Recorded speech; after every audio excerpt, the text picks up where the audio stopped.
ជំរាបសួរបងប្អូនជនរួមជាទីគោរពថ្ងៃនេះគឺជាថ្ងៃពុធ13រោចខែកដិកឆ្នាំមមីឆស័កពុទ្ធសករាជ2558ត្រូវនៅថ្ងៃទី19ខែវិច្ឆិកាគ្រិស្តសករាជ2014នៅពេលនេះសូមអញ្ជើញបងប្អូនជនរួមជាតិតាមដានទស្សនាព័ត៌មានសង្ខេបនៅថ្ងៃនេះដូចតទៅ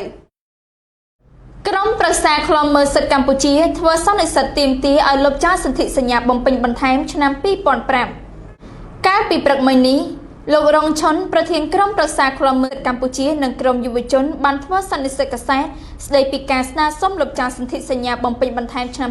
2005ដែលសន្និសីទនេះធ្វើឡើងក្នុងគោលបំណងជំរុញឲ្យតំណាងរាស្ត្រទាំង123រូប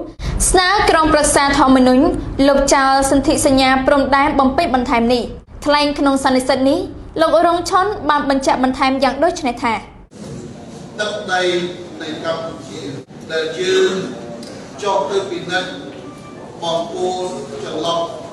147និង148ហើយយើងមើលបងប្អូន100នៅក្នុងចន្លោះបងប្អូននឹងដែលគេហៅថាមិញរណាវដែលយើងចុះទៅនឹងស្ថិតនៅក្នុងភូមិសាស្ត្រឃុំខ្នាតក្នុងស្រុករំដួលខេត្តស្វាយរៀងជាយើងបានរកឃើញបងប្អូន100តូចដែលគឺមិញរត់តាមនេះបងប្អូនខ្លះចូល100ម៉ែត្ររហូតទៅដល់500ម៉ែត្រជាយើងឃើញការបោះចូលមកក្នុងទឹកដីនៃកម្ពុជាយើងនឹងច្រើនខុសពីអ្វីដែលនាយករដ្ឋមន្ត្រី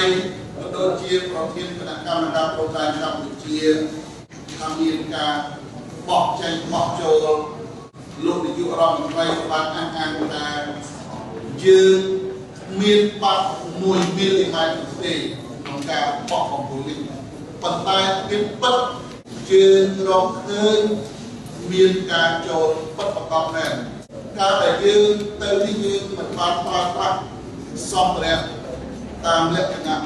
វិទ្យាសាស្ត្រទេប៉ុន្តែយើងទៅមើលភាពជាក់ស្ដែងដែលមានផ្ោះតាទីកន្លែងបញ្ចុះសពដូនតាហើយនឹងសាក់សីរូបជាប់ទៅនឹងភូមិសាស្ត្រនៅទីនោះផងតើតើនឹងប្រធានបទសន្និសីទខាងលើនេះដែរក្រុមប្រឹក្សាឃ្លាំមើលកម្ពុជាក៏បានចេញលិខិតចំហមួយដែលមានខ្លឹមសារថាយើងខ្ញុំជាថ្នាក់ដឹកនាំសហជីពនិងសមាគមមានកិត្តិយសសូមជម្រាបជូនសម្ដេចឯកឧត្តមនិងលោកជំទាវជ្រាបថាសន្ធិសញ្ញាព្រំដែនបំពេញបន្ថែមទៅលើសន្ធិសញ្ញាព្រំដែនរដ្ឋរវាងកម្ពុជានិងវៀតណាមឆ្នាំ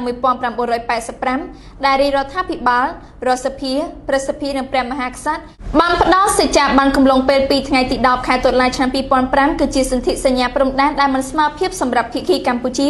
ឬជាសញ្ញាដែលធ្វើឲ្យកម្ពុជាបាត់បង់បូរណភាពទឹកដីទៅខាងភាគីវៀតណាមយ៉ាងពិតប្រាកដបន្ទាប់ពីសន្ធិសញ្ញាព្រំដែនបំពេញបន្ថែមរវាងកម្ពុជាវៀតណាមត្រូវបានផ្ដល់បោះបង្គោលតាមបណ្ដោយព្រំដែនរួមគ្នាប៉ុន្តែរាល់ការបោះបង្គោលភាគច្រើនចូលក្នុងទឹកដីខ្មែរពីតំបន់មួយទៅតំបន់មួយដែលយើងកត់សម្គាល់ឃើញថាភាគីវៀតណាមតែងតែគំរាមកំហែងនិងរំលោភយកដីស្រែចម្ការរបស់ប្រជាពលរដ្ឋខ្មែរជាបន្តបន្ទាប់លិខិតចំហនេះបានបន្ថែមឲ្យដឹងទៀតថា